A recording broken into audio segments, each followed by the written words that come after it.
My wife cheated on me with her boss, then stole $250, $0 from our joint account to run away with him. Now she's suing me to claim half the house and my inheritance, and I'm losing everything. Hello, everyone. Dear listeners, please share your thoughts in the comments section below. And don't forget to like, share, and subscribe. Now, let's begin the video. Using a throwaway for obvious reasons with certain specifics modified to preserve anonymity. I never thought I'd find myself in a situation like this, but here I am, trying to make sense of the mess my life has become. It all started with little signs, things I brushed off or ignored, until it all exploded in my face. The most shocking part, I had no idea how deep the betrayal went until I stumbled across the truth in the most unexpected way. My wife Emma and I had been together for over 10 years. We married young, and for the most part, I thought we had a good thing going. She was beautiful, ambitious, a little bitchy at times, but always charming enough to get her way. I was comfortable, stable, working in finance, making decent money, and planning for a future that I thought was secure. We had a big house, a nice car, and enough savings to keep us afloat for a long time. But about 6 months ago, I started noticing small things. Emma would be distant after work, her phone would be glued to her hand, and she'd get defensive when I asked about her day. At first, I thought she was just stressed or busy, but then I caught her in little lies. She'd say she was working late when I knew she was already home. She'd make excuses about meetings, client dinners, stuff that sounded plausible but felt off. One night I decided to check her phone. I know, bad move, but I was curious. I didn't expect to find what I did. Her messages with her boss, Mark, were explicit. They weren't just friendly work banter. They were heated, flirtatious, sometimes downright sexual. I saw texts about secret meetings, plans to escape together, and even mentions of how much they wanted to be free of their current lives. That was the moment I knew my wife had been cheating on me with her boss. But what I couldn't believe was how far it went. I found receipts of large transfers from our joint account, $250, zero gone in a flash. Emma had stolen that money to run away with Mark, and I had no idea she was planning to leave me, take everything we had, and start some new life with him. When I confronted her the next day, everything unraveled fast. I called her at work, and she answered with that bitchy tone she always used when she thought she was in control. "What are you talking about? You're crazy, I don't know what you're implying." She lied right to my face, saying it was all a misunderstanding, that Mark was just a friend, that I was paranoid. But her eyes told me she was lying. I could see the guilt, the fear, the desperation. I lost my temper then. I told her I knew everything, the affair, the money, the lies. She tried to deny it, but I had the receipts, the messages, the bank statements. Her face turned red, and she started screaming that I was overreacting, that I was a jealous idiot who didn't trust her. She called me possessive, insecure. But I wasn't insecure, I was betrayed. I felt like my entire world was crashing down around me. That night I couldn't sleep. All I could think about was the money, the betrayal, her lies. I kept asking myself how I'd missed all the signs, how I hadn't seen the cracks in our marriage sooner. I felt stupid for trusting her, for thinking we had something real. I was angry, devastated, and honestly, I felt like I was drowning in a sea of betrayal. And the worst part, Emma started acting like the victim. She told everyone I was controlling, jealous, and that she was just trying to find herself. Meanwhile, she was planning to run away with her boss, taking everything I worked for. I knew I had to do something, but I wasn't sure what. I just knew I couldn't let her get away with it, not without a fight. After that confrontation, everything changed. I started digging deeper, trying to piece together just how far Emma had gone. I couldn't shake the feeling that this was just the tip of the iceberg. The more I looked, the more I realized she'd been planning this for months, maybe even longer. I hired a private investigator. I needed proof, solid proof, not just my suspicions. Over the next few weeks, I watched her routines, tracked her movements, and gathered evidence. It was a brutal process. I felt like I was losing my mind, constantly looking over my shoulder, wondering if I'd find her in some hotel with Mark or packing her bags to disappear forever. Sure enough, the pie came back with some shocking intel. Emma had been meeting Mark in secret hotels, sometimes twice a week, always late at night.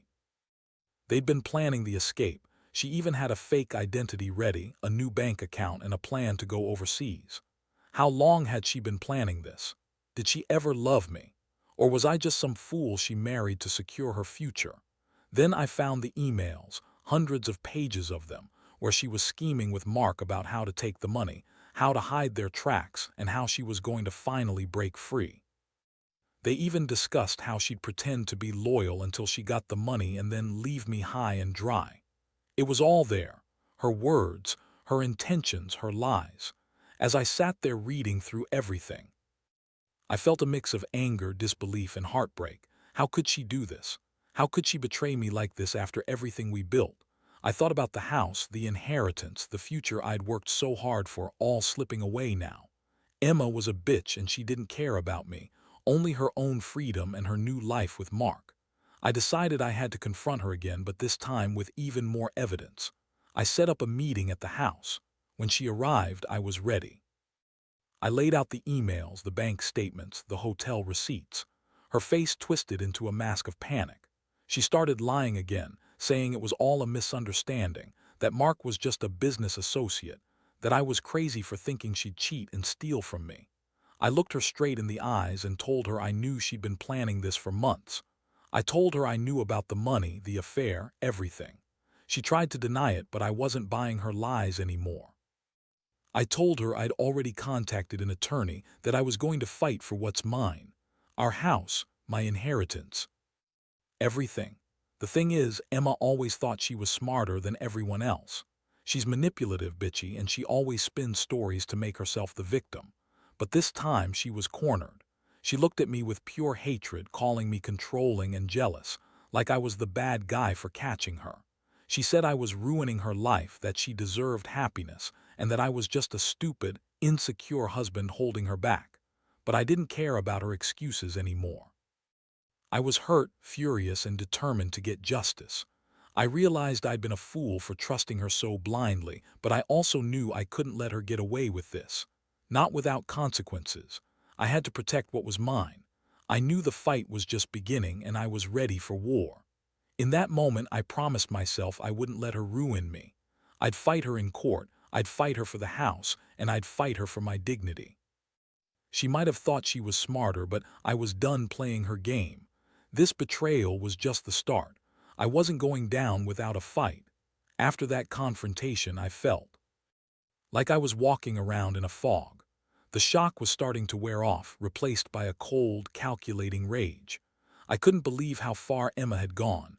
She literally stole $250, $0 from our joint account, planning to run off with Mark and start a new life. It was more than just cheating. It was theft, manipulation, and a complete betrayal of everything we had built together. I knew I had to act fast. I contacted my lawyer, a guy named Richard who specializes in divorce and financial crimes. We sat down and I laid everything out. The affair, the stolen money, the fake identities, the hotel receipts, the text messages. Richard told me I had a strong case, especially with the evidence I had collected. But he also warned me that Emma was clever.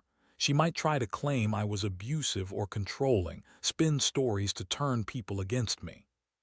Meanwhile, Emma started doing her usual thing, playing the victim, crying to friends and family, saying I was paranoid and abusive. I heard from my sister that Emma had already hired her own lawyer, and they were talking about suing me for half the house and my inheritance. Emma claimed I was trying to control her, that she was just finding herself, and that she deserved a share of everything because I was holding her back. That bitch was good at spinning lies. The worst part was how Emma kept denying everything, even when I had proof. She'd look me in the eye and lie about her meetings, deny the affair, deny she stole the money. She kept saying I was paranoid, insecure, and that I was overreacting. She kept calling me jealous and possessive, like I was the problem. But I knew the truth, and I was determined to prove it. I started gathering more evidence, bank statements, emails, witness statements from the hotel staff who saw her with Mark. I wanted to make sure that when it all went to court, I'd have everything I needed to show she was the one who betrayed me, not the other way around. I also contacted the bank to freeze the account she had set up with the stolen money. I wasn't going to let her walk away with my life savings or the house. One day, Emma showed up at the house unexpectedly. She looked angry, bitchy, as ever, and tried to guilt-trip me, said I was ruining her life, that I was paranoid, that she deserved happiness. I told her to leave, that I wasn't going to listen to her lies anymore. She started crying, calling me a monster, saying I was trying to control her. That was the moment I realized she was good at playing the victim. She always had been. But this time, I didn't care about her tears or her lies. I had enough evidence to destroy her. I also reached out to her boss, Mark. I wanted to hear his side to see if I could get any more proof. Turns out, Mark was just as much a part of this mess. He admitted they'd been planning to run away together, that he was tired of his wife and wanted a fresh start. That was the final nail in the coffin. Mark and Emma had been scheming behind my back for months, and I was just the idiot who got blindsided. Now, I was facing a court battle. Emma was suing me for half the house and my inheritance, claiming she deserved it all because she was married to me. She spun all kinds of lies, saying I was abusive, controlling, and that she was just trying to find herself. I knew the truth, but that didn't make it easier. I felt like I was losing everything: my home, my money, my dignity. The emotional toll was immense. I went from feeling betrayed to feeling furious, then to a numb kind of sadness. I'd loved Emma once, but now I saw her for what she really was: a manipulative, selfish bitch who'd do anything for her own happiness. I couldn't believe I'd been so blind for so long. It hurt, but I also felt a strange sense of clarity. I realized I had to fight for what was mine, for my future, and for my sanity. I started making plans: how to protect what little I had left, how to rebuild my life after all this. I knew the road ahead wouldn't be easy, but I was determined. I'd learned a hard lesson about trust, betrayal, and the importance of watching your back. Emma had taken everything from me, but I wasn't going down without a fight. I had to stand my ground, no matter how much she tried to break me. This wasn't just about money or the house. It was about reclaiming my life piece by piece. The court date was set, and the tension was unbearable. I remember sitting there in the courtroom, feeling like I was about to face a battle I couldn't win. Emma walked in with her high heels clicking loudly on the marble floor, her face a perfect mask of innocence. At least that's how she wanted everyone to see her. She had her lawyer with her, a slick guy who looked like he knew exactly how to spin her lies. I could see the confidence in her eyes, like she already had the victory in her pocket. But I had my evidence. I had everything laid out: bank statements showing the $250, $0 transfer, the hotel receipts, the messages where she was openly talking about leaving with Mark. I also brought witness statements from a few hotel staff members who confirmed seeing her with Mark late at night. I knew I had a strong case, but I also knew Emma was good at twisting the truth. The hearing started with her lawyer trying to paint her as the victim. He argued that Emma was entitled to half the house because they were married, and that I was trying to control her. He claimed I was emotionally abusive, that I'd isolated her, and that she was just trying to find her happiness. I felt my blood boil. I knew that was all bullshit. The real story was Emma's betrayal, her theft, her lies. When it was my turn, I laid everything out clearly. I explained how Emma had been planning this for months: her affair with Mark, the theft of our savings, her fake identity, everything. I played the emails, the bank transfers, and the hotel receipts. I told the judge that Emma had betrayed my trust in the worst way possible, and that she was trying to steal what was rightfully mine: our house, my inheritance, my future. Emma's eyes flicked nervously between her lawyer and me. She tried to deny everything, claiming she was innocent, that I was just jealous and paranoid. But I had the proof, and I made damn sure the judge saw it. I also pointed out that she'd been caught lying multiple times and that her story didn't hold up. The judge listened carefully, asking questions, looking at the evidence. It was tense, and I could feel the weight of everything I'd lost pressing down on me. I saw Emma's lawyer trying to argue that she deserved half of everything because she was married to me, but I knew the truth. I told the court that Emma had betrayed me, stolen from us, and schemed to leave me for another man. In the end, the judge made a ruling. She ordered Emma to return the stolen money and denied her claim to half the house. She also ordered Emma to pay me damages for the emotional distress and the financial loss caused by her betrayal. It wasn't a perfect victory, but it was enough to make me feel like I had fought back. Emma stormed out of the courtroom, screaming that she was the victim, that I was ruining her life. Mark wasn't there, probably smart enough to stay out of it. I felt numb. The fight wasn't over yet, but at least I had some justice. I knew Emma wouldn't accept it quietly. She'd try to find another way to screw me over, but I was done playing her game. Back at home, I started sorting through the aftermath. The house felt emptier than ever. I was left with the reality that I'd lost a lot: trust, money, my wife's love. But I also felt a strange sense of relief. I didn't have to lie to myself anymore. Emma was a manipulative bitch who thought she could walk all over me, but I'd fought back and I'd won some of what mattered. Still, I knew this was just the beginning.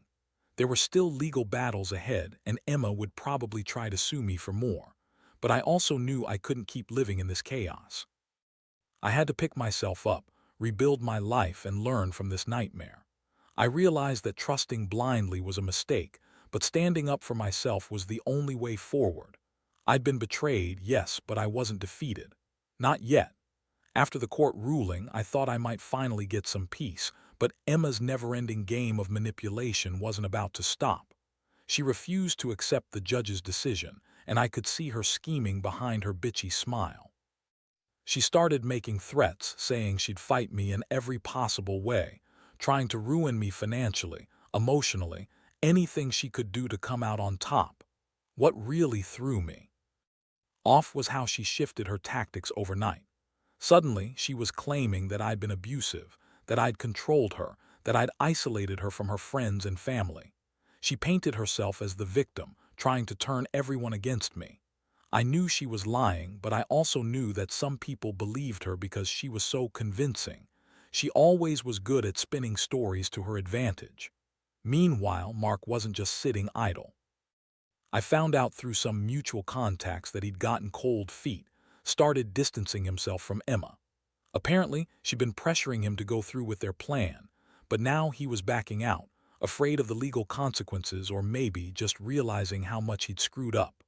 That was oddly satisfying, knowing that even her supposed partner in crime was starting to see the truth, or maybe just trying to save himself.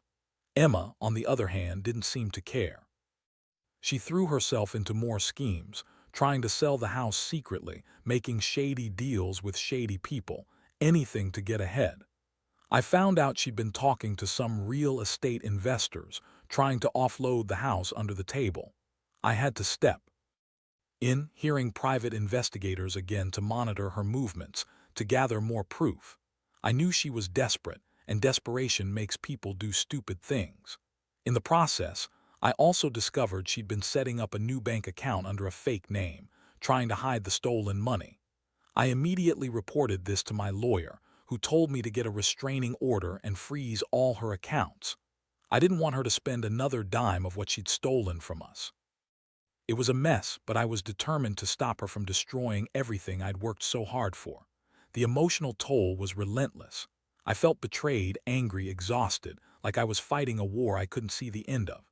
Every day brought new surprises, more lies, more schemes, more attempts to manipulate the system.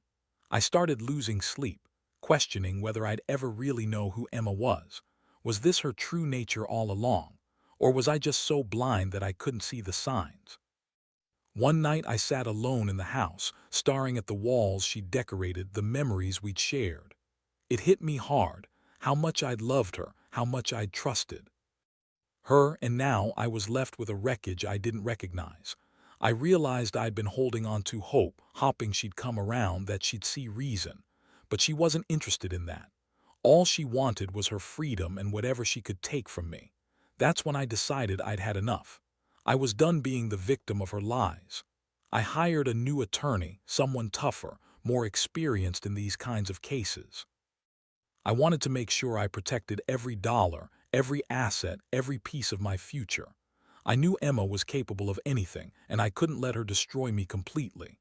I also started seeing a counselor, not because I thought I was crazy, but because I needed someone to help me process everything: her betrayal, the loss, the anger. It was the first time I allowed myself to really feel the pain instead of just fighting it off. I learned that healing wouldn't happen overnight, but I had to start somewhere. In the end, I realized that this entire nightmare had taught me something vital. Trust is fragile, and sometimes you only see the truth when everything's already fallen apart. I can't change what Emma did, but I can control how I move forward. I know I'll never forget her lies, her betrayal, or the pain she caused, but I also know I have to rebuild my life, better, stronger, and more cautious. I'll never let someone like her manipulate me again. That's the biggest lesson I take away from all this. People reveal their true colors eventually, and when they do, you better be ready to walk away and protect what's yours. Because in the end, the only person who truly cares about your future is yourself. And I'm done being her pawn. Looking back, I can't believe how much my life has changed in such a short period. Just a few months ago, I was blissfully unaware of the storm brewing right under my nose. Now I'm here, trying to piece everything together and figure out how I got to this point. The betrayal by Emma, the theft, the lies, it all felt like a nightmare I couldn't wake up from.